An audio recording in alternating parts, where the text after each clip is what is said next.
so many of you guys enjoyed the veganizing of a Chrissy Teigen recipe, I asked you guys what recipe you wanted me to veganize from a celebrity chef, and most of you guys said Gordon Ramsay. So that's what I'm tackling today. I'm super excited. Gordon Ramsay went vegan for January, which is amazing because he made fun of vegetarians and vegans for pretty much his entire career.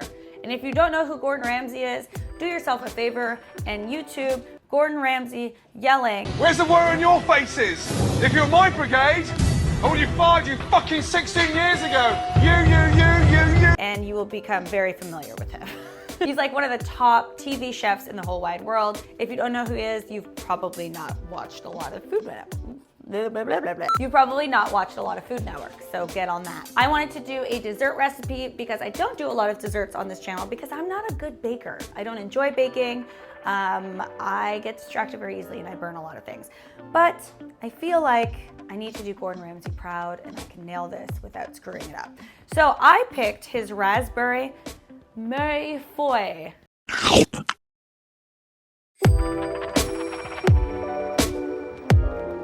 I don't speak French, clearly. It's a raspberry pastry. It's perfect for a romantic dinner with your loved one, maybe for Valentine's Day or an anniversary, or if you just want to wow your friends, this is a great one. So for his recipe, he uses ready rolled all butter puff pastry. Fun fact about puff pastry.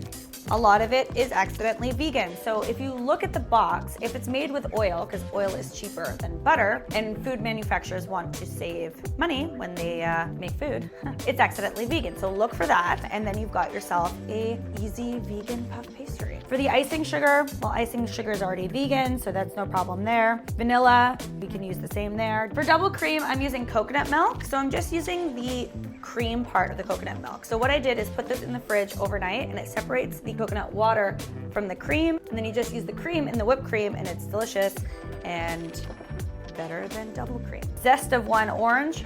Oranges are vegan, so no substitute needed there. For the orange flavored liqueur, he suggests Grand Marnier.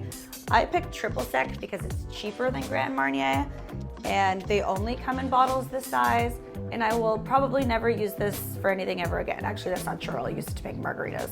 I'm gonna have a margarita party after this. And then fresh raspberries. So that's super easy. The only additions that I'm adding are the tapioca starch to make the vegan whipped cream, and everything else is the same. So let's get baking. Okay, the first thing he says to do is unroll the pastry onto a non-stick pan, and then dust generously, and probably generally, with icing sugar and bake in the preheated oven. We have to bake that for 8 minutes. Okay, so I'm just gonna unroll the puff pastry. Seems easy enough. Throw it on there. This seems a bit too easy, but he's the master, not me, so. Step 2, icing sugar. Like, how much is generously? These are things I need to know, Gordon. I'd say that's pretty generous. It looks like it's snowed everywhere. Okay, so I have to throw this into the oven for 8 minutes, then at 425 degrees Fahrenheit, and then reduce the temperature to 375 and cook further for 7 to 12 until the pastry is golden and glazed. Okay, the next step while that's cooking is I'm going to prepare the whipped cream, and that way I can throw it into the fridge and let it harden and settle a little bit. So it's nice and pliable. So I'm using the coconut cream, and it says to add the sugar and cream, we're using coconut cream, until it gets soft peak. So I'm also going to add tapioca starch, about a teaspoon of tapioca starch just to help it keep its shape. And then we have to add the orange zest and the liqueur. Easy enough.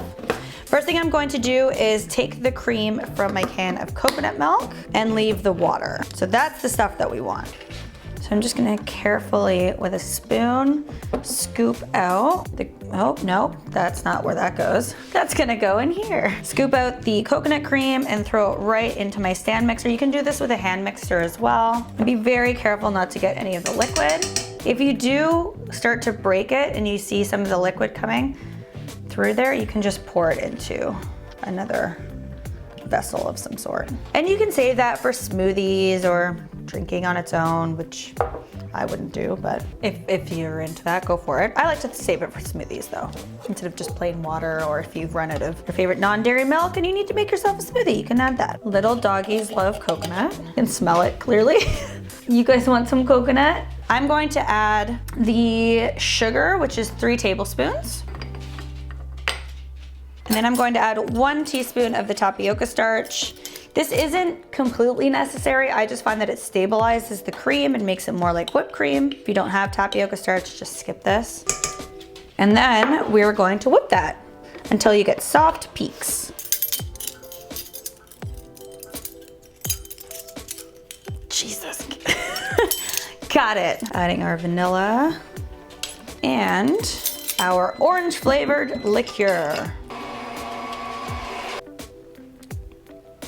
Tastes like coconut whipped cream. It's delicious. Voila! Yay! It's a pastry!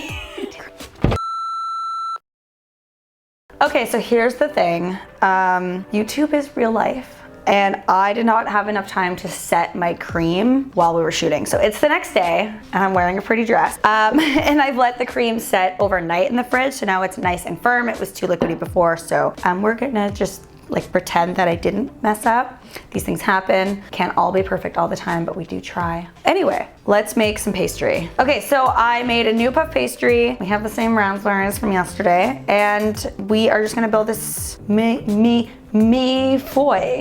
One of these times I will get that name correct. Ooh, yes. Oh God, the food porn happening here right now. So we're gonna take some of this and spread it onto our slate. This is a fun little trick so that your pastry doesn't move around while you are spreading the cream onto the puff pastry. Get a generous amount of cream. I'm gonna try to be mature about this. Don't make me, I can't say cream without being a total pervert. Okay, so just spread the cream along the pastry. You want it to be nice and thick. Why am I a teenage boy at heart? Like it's such a pervert. Okay, so just spread the cream across. You can also do this in a pastry bag. I don't have one because I prefer not to bake. Okay, so nice, thick cream. Moving on, get some raspberries and just place the raspberries into the cream, you know, double file, just like when you were a kid having to walk down the hall at your elementary school. Did you guys have that, or was that just in my high school or at my elementary school when you had to like move from room to room? Yeah? Okay, making sure my references were good, valid. Do I have enough raspberries? I hope so. Okay. 2 more. See, this already looks so good, but we're gonna go one step further and put on, wait, do I have to put more cream? Hold on, I have to consult Gordon. I need a layer of the cream on the inside, so I should have a pastry bag, but I'm going to use a Ziploc. I reuse Ziploc bags. So we're just gonna add some of the cream to the Ziploc. Push that, like really squeeze it down in there. Cut off the tip, and voila, a homemade pastry bag. Snip, snip, mother. So we have our ratchet pastry bag, and we're just gonna cream the inside of our raspberries. It sounded so much worse than it used to. Okay, moving on. Then we're going to put our second piece of pastry, and we're gonna do the same thing that we did for the first layer.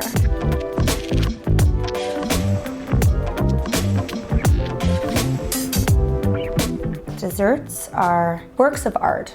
I really feel like I'm being an artist right now. I feel like this is not my calling, but I'm trying. Oh, it's gonna be just the right amount. I have a feeling this is going to become like the leaning tower of pastry. Like this just seems so aggressively tall. Anyone else? Just me? Gordon? It's leaning. It's like really leaning. I'm gonna peel the top layer off so that it's not as thick. It's gorgeous. Now I'm going to sprinkle it with some icing sugar and it's ready to serve.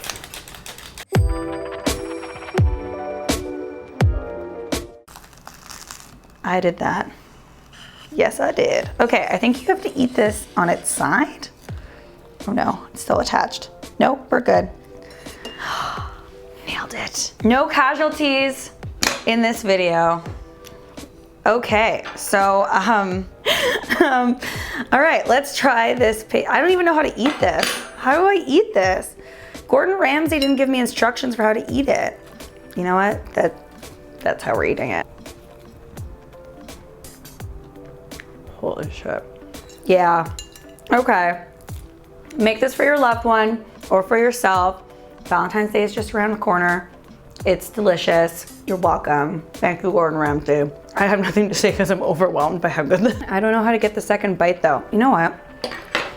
I feel like this is the perfect kind of dessert that you can like feed. Well, maybe not like that. Actually, I'm just gonna take that back. You could like take a raspberry and like feed your significant other with it if you're having a sexy dinner. I don't know. Anyway, this is amazing. Thank you, Gordon Ramsay. I kind of just destroyed it, but it looks so, it's fine. It doesn't matter how it looks. All that matters is how it tasted. So if you like this recipe, make sure to give this video a big thumbs up. If you want to make a suggestion for the next celebrity chef or popular food for me to veganize, leave that in the comment section below. And if you're new here, hello, please hit that subscribe button so that you don't miss out on these fun videos where, you know, sometimes the food doesn't look like it's falling over. And I'll see you next time. Bye! Oh my God.